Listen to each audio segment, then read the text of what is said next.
ஆந்திரா தெலங்கானாவில் தொடர் கனமழையால் பல்வேறு பகுதிகளில் கடும் வெள்ளம், நிலச்சரிவு உள்ளிட்ட பாதிப்புகளால் 10க்கும் மேற்பட்டோர் உயிரிழப்பு.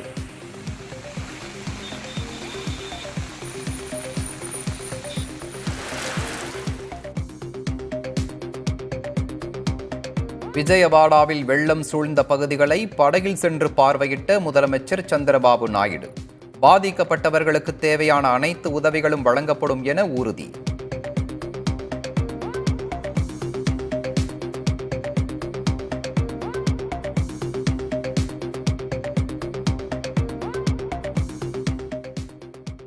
ஆந்திரா வெள்ளத்தால் சென்னையிலிருந்து வட மாநிலங்களுக்கு செல்லும் ரயில் சேவைகள் பாதிப்பு. மீட்பு பணிகளுக்காக அரக்கோணத்திலிருந்து விரைந்தது தேசிய பேரிடர் மீட்பு படை.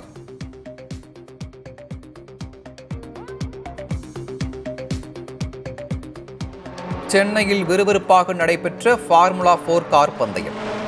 கண்ணிமைக்கும் நேரத்தில் பறந்த கார்கள், பரவசத்தில் ஆழ்ந்த ரசிகர்கள்.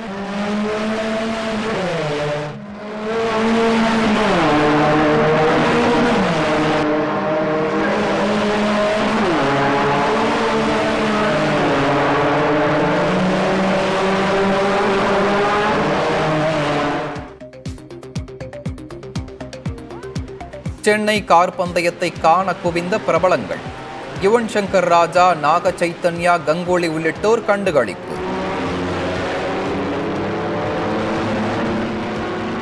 A night race to Chennai, it's a great achievement and it definitely puts Chennai on the international map. They've done a good job. It's only going to get better. It's the beginning. So it's a great push to motorsport in India. தமிழகத்தில் முதலீடுகள் குவிய தூண்டுகோலாக இருக்குமாறு அமெரிக்க வாழ்த்தமிழர்களுக்கு முதலமைச்சர் மு.க. ஸ்டாலின் வேண்டுகோள். செங்கல்பட்டில் 500 பேருக்கு வேலை வாய்ப்பு, 400 கோடி ரூபாய் மதிப்புள்ள ஒப்பந்தத்திலும் கையெழுத்து.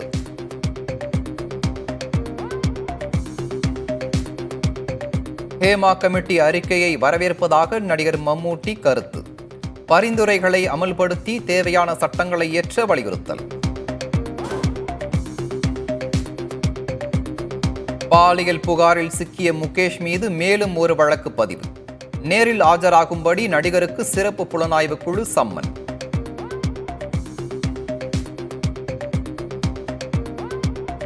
ஹேமா கமிட்டி அறிக்கை பற்றி தெரியாது, கருத்து கூற மறுத்த நடிகர் ரஜினிகாந்த்.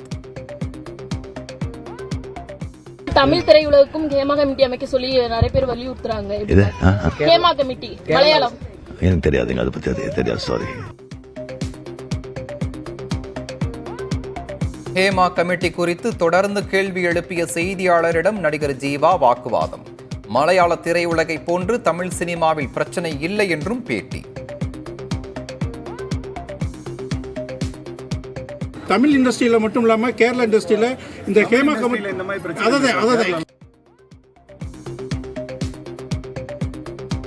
வால்பாறை அரசு கலைக்கல்லூரியில் மாணவிகளுக்கு பாலியல் தொல்லை என புகார்.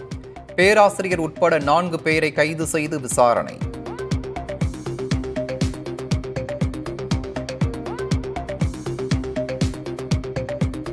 விக்கிரவாண்டியில் விஜய் மாநாட்டிற்கு அனுமதி கிடைக்குமா? எஸ்பி முடிவு எடுப்பார் என விழுப்புரம் ஆட்சியர் புதிய தலைமுறைக்கு பேட்டி.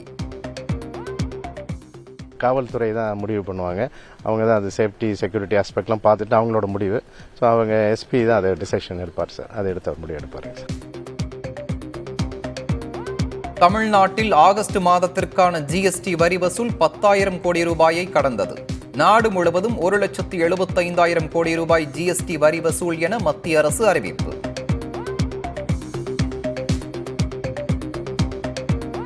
படுக்கை வசதி கொண்ட வந்தே பாரத் ரயிலின் மாதிரி வடிவம் அறிமுகம். 3 மாதங்களில் பயன்பாட்டிற்கு வரும் என தகவல்.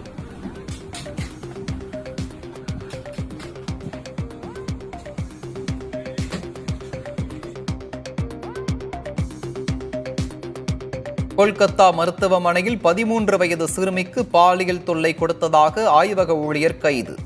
பிர்பூம் மாவட்டத்தில் செவிலியரிடம் தவறாக நடந்து கொண்டதாக நோயாளியை கைது செய்தது காவல்துறை.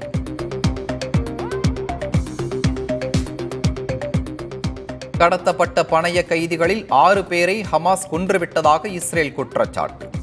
போரை நிறுத்துவது தொடர்பான அமைதி பேச்சுவார்த்தைகளுக்கு பின்னடைவு.